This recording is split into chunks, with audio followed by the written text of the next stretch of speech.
आचार्य चाणक्य यांनी चाणक्य नीतीमध्ये लोकांशी कसे वागावे याबद्दल अनेक महत्त्वाचे नियम सांगितले आहेत. त्यांच्या मते प्रत्येक व्यक्तीशी एकसारखे वागणे योग्य नसते. बुद्धी आणि परिस्थितीनुसार वागणे आवश्यक असते.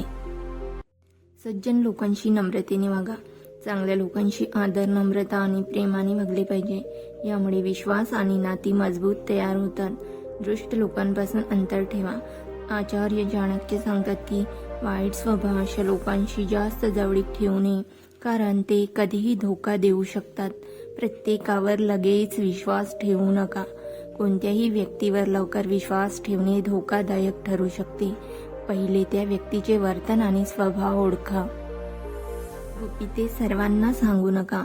आचार्य चाणक्य म्हणतात की आपली गुपिते सर्वांसोबत शेअर करू नयेत, कारण चुकीच्या व्यक्तीकडे ती गेल्यास नुकसान होऊ शकते. खरा मित्र ओळखा. संकटाच्या वेळी साथ देणारा माणूसच खरा मित्र असतो, असे आचार्य चाणक्य सांगतात. चाणक्य नीतीचा मुख्य संदेश: जो माणूस बुद्धीने आणि सावधपणे लोकांशी वागतो, तोच आयुष्यात सुरक्षित आणि यशस्वी होतो.